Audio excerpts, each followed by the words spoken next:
What's on, ladies and gentlemen? My name's Ross, I like games, and today we've got a pretty big, pretty important Lorcana update that we need to have a little bit of a chat about. You see, the set championship promo has gone and been revealed for, well, Azurite Sea, the new expansion, and it's Scar Heartless Hunter. So firstly, we're going to talk about this, and we're also going to talk about something weird, and we're going to see how it compares to the other set championship promos we've had in the past.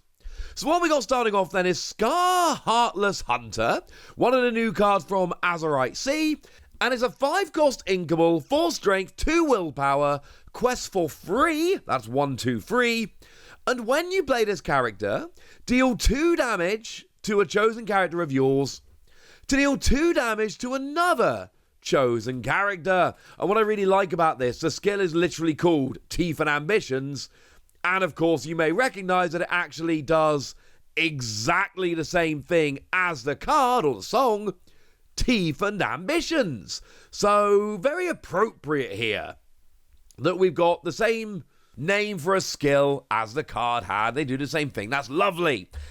It's actually a really nice card. 5-cost inkable is quite nice. It's not horrendously expensive. It's got decent stats. You get free lore when you quest. And being able to damage your own character to damage your opponents is quite nice. We've seen Teeth and Ambitions, seen a bunch of play. We know it's a good skill. Here's the problem. The card's not actually inkable. Or at least we don't think it's inkable. If we have a look at the previous incarnation of the card that was shown off, you may notice it's the same card. The only difference is, firstly, this is a lovely Enchanted version. Secondly, there's no flavor text because there's no room because it's a lovely Enchanted version. And thirdly, the original card we were shown isn't inkable.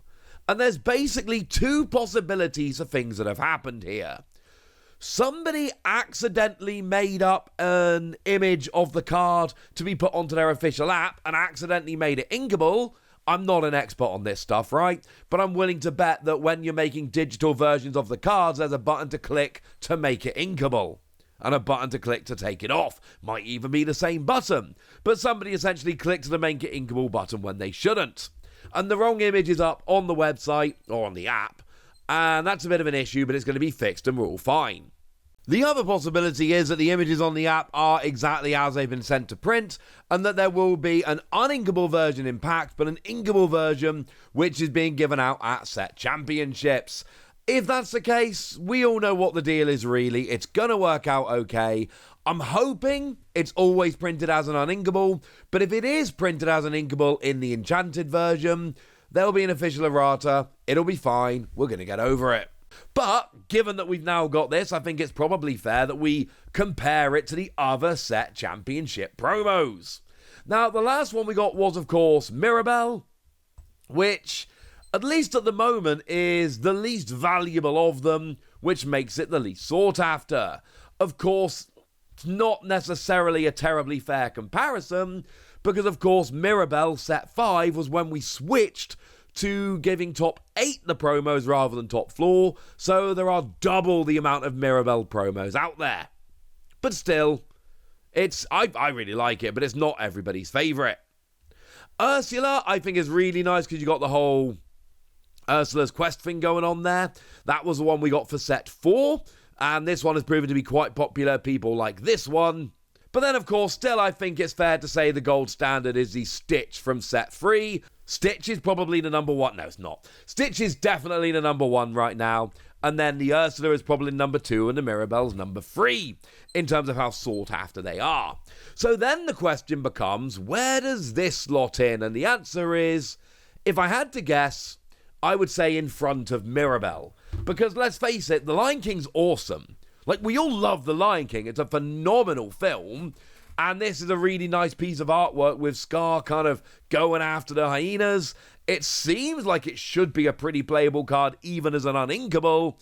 But there's a lot of people have a real childhood affinity with The Lion King in a way that they don't necessarily have with Encanto, because Encanto's brand new. There are a bunch of kids now, like, for instance, my kids, who are growing up with Encanto and watching it on a regular basis, and when they get older, Encanto is going to be a film that they remember very, very fondly from their childhood. Right now, Encanto's not old enough to be that film. The Lion King definitely is, so I do think that is going to make a bit of a difference in terms of how sought after and how wanted this card actually is. Personally, I am very happy with the choice. I think it's a great looking card. And yeah, it's a little bit awkward that it seems to be an inkable, despite the fact that we know for a fact the card is uninkable. Or I suppose maybe the regular's been misprinted. But if you look at the card, it seems to be a very powerful card.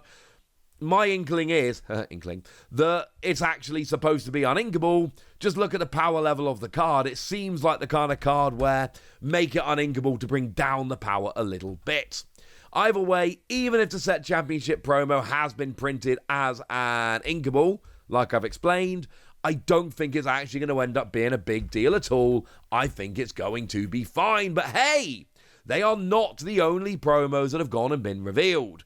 Now, we previously saw that there is going to be an Aladdin. That is going to be the next event promo up. This isn't something which was revealed today. This is something we've known for a little while. It is the Aladdin, again, from Azurite Sea. 4-cost inkable, 1 strength, 4 willpower, quest for 2. It's got shift 2. And when you play this character, your characters get +2 strength this turn.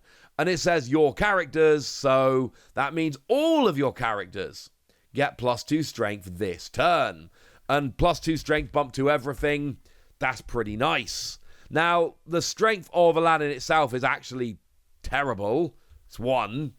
But you are questing for 2, you've got a really nice skill and an alright willpower.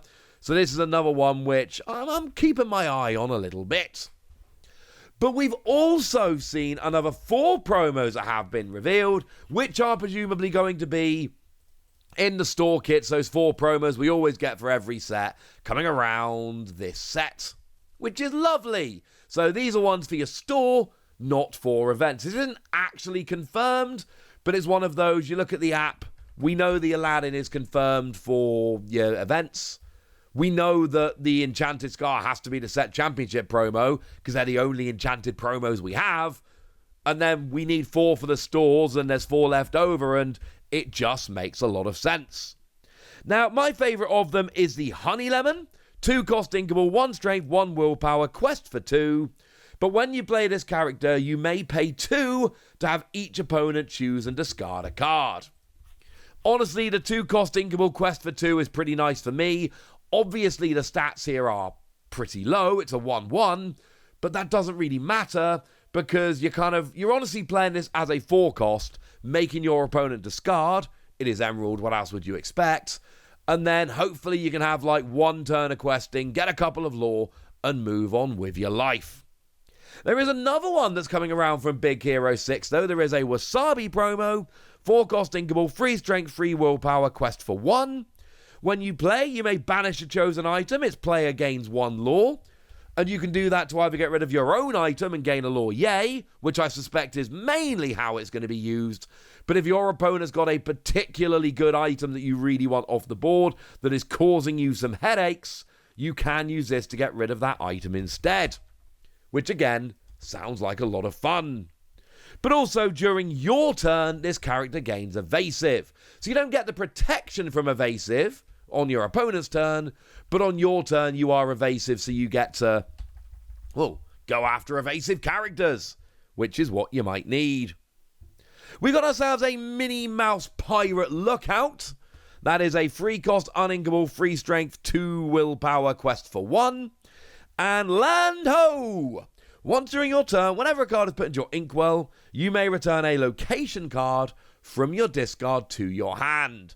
So in a location-heavy deck, this could be very nice. Obviously, Ruby Sapphire is generally what we're thinking here, because this is Ruby and Sapphire is the one that puts lots of extra cards in your inkwell.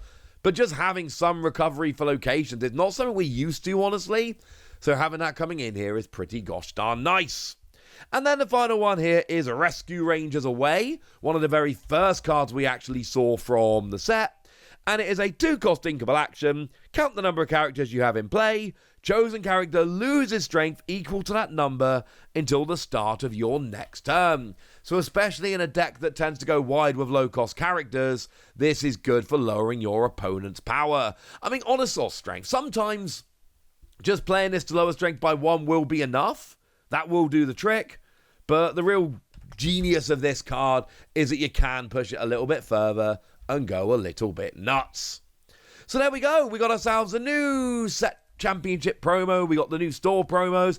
All the promos from Azurite Sea. I've just shown you all of them.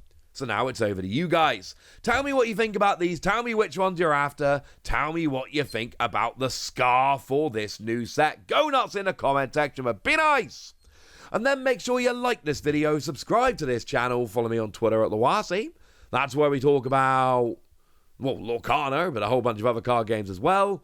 And please do consider checking out patreon.com/PTCGradio, where you can support the channel, get some bonus podcasts and all kinds of fun things. But by far the most important thing, as always, look after yourselves till next time, would ya? Thank you very much for watching. My name's Ross, and you've been watching Wassy Plays.